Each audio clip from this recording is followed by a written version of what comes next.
Welcome to the Surgical Edge podcast for surgical insights, reviews, discussions, and to stay updated. Let's dive in. Welcome to the deep dive. Today we're getting into something that affects, well, a huge number of people, but it's often kept very private. Perianal conditions. Not exactly everyday chat, right? But if you're dealing with them, they can be really painful, disruptive, and honestly, a bit confusing. Okay, let's unpack this. We're looking at how medical professionals actually handle these delicate issues. Our source today is a really thorough resource, Perianal Conditions, Diagnosis and Surgical Management. It gives us a great look inside general surgical practice. So our mission is to explore how these conditions are diagnosed and treated, from the, common ones to the really complex stuff surgeons face. It's surprisingly intricate. It really is, and while they are super common, managing them, that's not simple at all. It demands very specific, tailored approaches. You're always doing this balancing act. Treat effectively, but absolutely preserve the patient's function and their quality of life. That's key. Okay, let's kick off with maybe the most recognized one, hemorrhoids. Feels like everyone's heard of them. When someone comes in, how do you actually figure out if that's what it is? What's the initial process look like? Well, the diagnosis mostly comes down to a good clinical history and a careful exam. We listen for those classic symptoms: bleeding, usually bright red, maybe some tissue prolapsing, sticking out, and sometimes pain. Then the exam involves looking carefully, a digital rectal exam, and often using a small scope, a proctoscope, just to see inside the anal canal. And it's really, really crucial to rule out other things that could cause bleeding before settling on hemorrhoids. Right, got to exclude the serious stuff first. Yeah. So once you've confirmed it is hemorrhoids, what's the typical path from just discomfort to maybe needing surgery? Sounds like a few steps involved. Oh, definitely. It's a whole spectrum. Really depends on how severe things are. For the milder cases, grade 1, maybe grade 2, we always start conservative. That means lifestyle adjustments, more fiber in the diet, lots of water, stool softeners so you're not straining, maybe some topical ointments, mild steroids or anesthetics for relief. Sitz baths can help too, just soothing the area. The big goal here is avoiding that straining. Now, if that's not cutting it, or for internal ones that prolapse but go back in, we often move to outpatient procedures, right there in the office usually. Probably the most effective for those grade 1 to 3 internal ones is rubber band ligation. Rubber band ligation, how does that work? It's actually quite clever. Tiny elastic bands are placed right at the base of the hemorrhoid tissue. It cuts off the blood supply. The tissue sort of withers and falls off after a few days, fixes the prolapse from the inside. We sometimes use sclerotherapy too, injecting a solution to scar it up. Just common now, though. Or infrared coagulation, using heat to achieve a similar thing. Quick procedures, generally well tolerated. Okay, those sound manageable. Yeah. But what if they don't solve it? Or for the really bad cases? Is surgery the next step? What are the surgical options? Yeah, exactly. For grade 3 that won't go back, or grade 4, or when those other things fail, surgery is often needed. The gold standard traditionally has been excisional hemorrhoidectomy, basically cutting out the hemorrhoidal tissue. Milligan-Morgan or Ferguson techniques, you might hear them called. Very effective, yes. But here's where it gets really interesting. It's known for being quite painful afterwards. Significant recovery time. So there's a big trade-off there. Effectiveness versus a tough recovery. Precisely. And that pain factor drove the development of other techniques. One is stapled hemorrhoidopexy, or PPH. Instead of cutting out the tissue, it uses a special stapler above the hemorrhoids to lift everything back up and fix it in place. Generally less painful than the cutting out method. But there's maybe a slightly higher chance of them coming back and a small risk of some specific complications, like rarely a rectovaginal fistula. Okay, another trade-off. Less pain, maybe more recurrence risk. Right. And another option is Doppler-guided hemorrhoidal artery ligation, DGHAL. This uses ultrasound to find the little arteries feeding the hemorrhoids, and we tie them off, often combine it with a stitch to lift the tissue, a mucopexy. It's definitely less painful than excision, good for grade 2 or 3, typically. Wow. Okay, so it's quite a toolkit, from diet changes to these really specific surgical techniques. It really highlights that balancing act you mentioned: pain, effectiveness, risk, recurrence. So what does this all mean for someone experiencing these? How do you pick the right tool? It just hammers home that treatment has to be individualized completely. There's no single best way. It depends on the hemorrhoid grade, the specific symptoms the patient has, their overall health, other conditions, and critically what the patient wants, what their expectations are for recovery. It's always a discussion, aiming for that balance between cure, comfort, and safety. That tailoring makes so much sense. And speaking of needing precision, let's shift to something that sounds even more complex.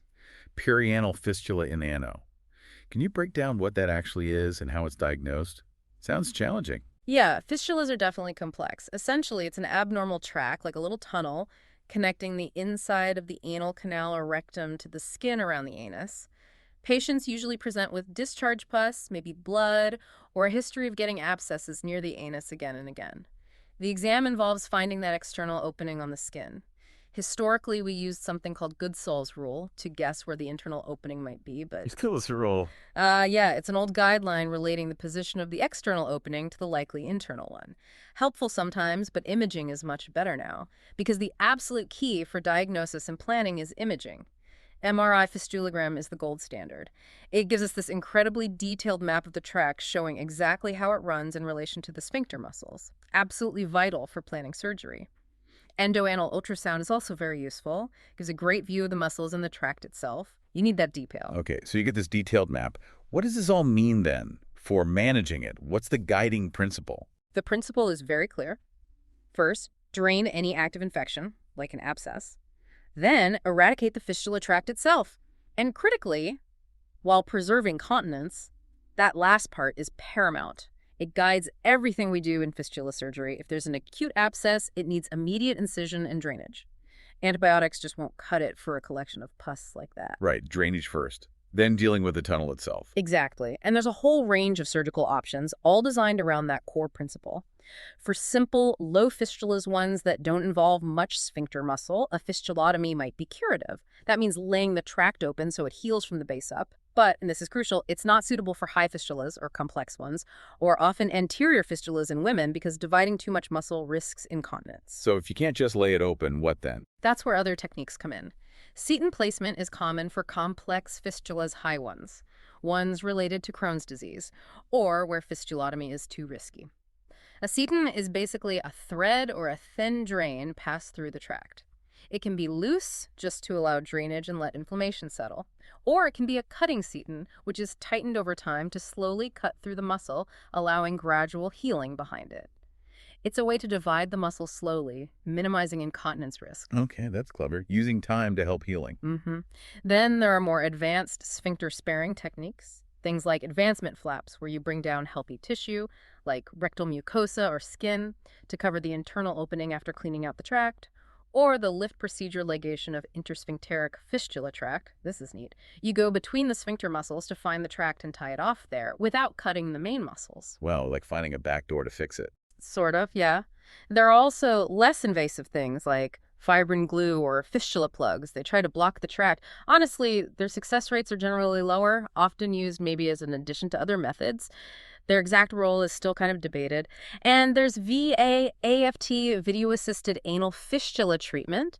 Uses a tiny camera to see inside the tract and treat it directly. What's fascinating here, and maybe a bit surprising, is just how many different really ingenious approaches exist, all driven by that one major concern, protecting continence. It's a constant balancing act.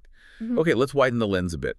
What are some other common perianal things surgeons deal with regularly? Sure. Beyond hemorrhoids and fistulas, we see quite a few other conditions. Yeah. Perianal abscess, we mentioned it with fistulas. If you see one, it needs urgent incision and drainage, usually under anesthesia. Again, antibiotics alone won't do it. And always think, could there be an underlying fistula? Anal fissure. This is a tear in the anal lining. Can be incredibly painful. Acute ones we treat conservatively, fiber, fluids, topical creams like GTN or diltiazem to relax the sphincter muscle, sets baths. If it becomes chronic, persists for weeks, we might try those creams again, or botulinum toxin injections, Botox, to relax the muscle. If surgery is needed, the gold standard is lateral internal sphincterotomy, LIS, cutting a tiny part of the internal sphincter. Very effective, but again, a small risk of incontinence. Or sometimes a fissurectomy, maybe with an advancement flap. Okay. What about something like a perianal haematoma? Yes, that's basically a blood clot under the skin near the anus. Often gets mistaken for a thrombosed hemorrhoid. If it's large, really painful, and quite new, less than, say, 48 hours old, making a small cut and evacuating the clot gives amazing immediate relief. Otherwise, if it's older or smaller, we usually just manage it conservatively. It'll resorb on its own. And skin tags. People sometimes worry about those. Skin tags are usually just benign bits of skin.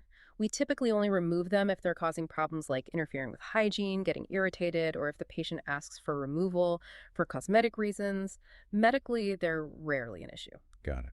And lastly, what about pruritus ani, that persistent itch? Yeah, the itchy bottom. The main thing there is finding and treating the cause. Is it hygiene related? A skin condition like eczema, a fungal infection, you have to figure that out.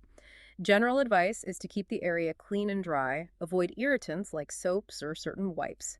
Topical steroids can help symptomatically, but really only short-term use. Long-term can thin the skin and actually make things worse. This raises an important question. With this whole range of conditions and treatments, how do surgeons actually decide? What guides the choice for each individual patient?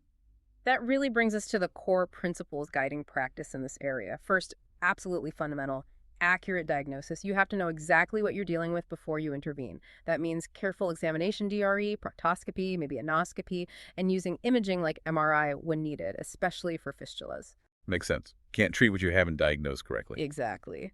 Second, as we've said, individualized treatment. It's never cookbook medicine. You tailor the approach based on the precise pathology, the patient's specific symptoms, their other health issues, and crucially, their baseline continence. You treat the whole person, not just the condition. And that continence aspect seems critical. Utterly. Yeah. Which leads to the third principle, sphincter preservation. This is paramount, the guiding star, particularly in fistula and fissure surgery. Avoiding damage that could lead to incontinence is a huge priority because the impact on someone's life is immense. It's why all those sphincter-sparing techniques were developed. Right. Fourth, multimodal pain management.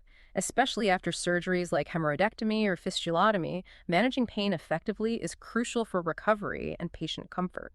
We use a combination of approaches, different types of painkillers, local anesthetics, nerve blocks sometimes. So not just relying on one thing for pain. No, definitely not.